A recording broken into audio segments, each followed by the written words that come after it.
Update India TV, हर खबर सच्चाई की ओर। आज दिनांक 14/8/2024 रोजी आपण राळेगाव तालुक्यातील आष्टोना या ठिकाणी आलेलो आहोत। या ठिकाणी आष्टोना येथील ग्रामस्थ वार्ड क्रमांक 1 मधील ग्रामस्थ त्यांची जी मागणी आहे का वार्ड क्रमांक 1 मधील जो चिखल होतं त्या चिखलावर उच्च प्रतीचा मुरुम टाकण्यात यावं, त्या संदर्भात ते वार्ड क्रमांक 1 मधील 4 ग्रामस्थ या ठिकाणी उपोषण बसले आहेत। त्याची आपण त्यांना विचारू, दादा तुम्ही आज उपोषणाचा 3रा दिवस आहात, तुम्ही या ठिकाणी उपोषणाला बसलात, तुमचा परिचय आणि तुमची मागणी सांगा। तुमचा परिचय द्या। माझ्याबरोबर प्रवीण आडे, भारतीय कम्युनिस्ट पक्षाचे तालुका अध्यक्ष। आमची मागणी आहे वार्ड क्रमांक 1 सुधाकर मेश्राम ते बाबारावजी येरगुडे या रोडवर पूर्णपणे पक्का मुरुम टाकण्यात यावं।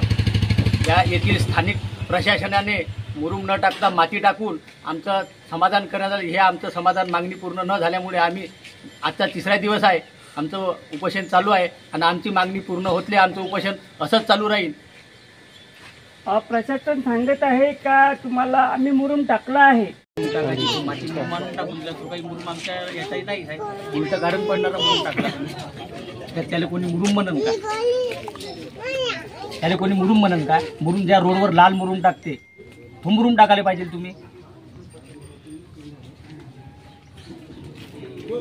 निष्कृत दर्जाचा मुरुम टाकून दिला तुम्ही, जो मुरुम पाहिजे तो मुरुम न टाकता मातीचा मुरुम टाकून काहीतरी थापल चुपल आमची हे करताय तुम्ही।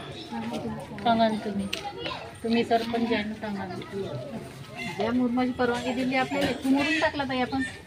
त्या मुरुमाची परवानगीच नाही भेटली तर आपण कसं तिथं मुरुमासाठी गाड्या लावणार? मुरुमाची मागणी लाल मुरुम ह्या कसा असते तुम्हाला माहिती आहे? ह्या मुरुम आहे का? आता तुम्हाला त्यांनी एक पत्र पण देण्याचा प्रयत्न केला पण तो तुम्ही पत्र घेतलं नाही, त्यांनी सांगितलं का मुरुम टाकलाय, त्याच्याबद्दल तुमचं काय म्हणणं आहे? तो मुरुम नसून तो माती आहे। आमच्या मागणीप्रमाणे त्यांनी चापडी प्रमाणाचा मुरुम खऱ्या प्रमाणाचा मुरुम टाकायला पाहिजे। तो मुरुम न टाकल्यामुळे आम्ही उपोषणात अजूनही खंबीर आहोत। आमच्या मागणीप्रमाणे जो मुरुम पाहिजे तो मुरुम टाकण्यात यावं असं या उपोषणकर्त्यांचं म्हणणं आहे। चांगला जो मुरुम आहे चांगल्या प्रतीचा, जेणेकरून चिखल होणार नाही याचा असा मुरुम टाकावा अशी या उपोषणकर्त्यांची मागणी आहे। याची प्रशासनाने दखल घेऊन तातडीने तो योग्य तो मुरुम टाकून उपोषणाची सहकार्य उपोषणाच्या कर्त्याची मागणी पूर्ण करावी अशी या उपोषणकर्त्याची मागणी होत आहे। विनोद मावरे, अपडेट इंडिया, जिल्हा प्रतिनिधी यवतमाळ।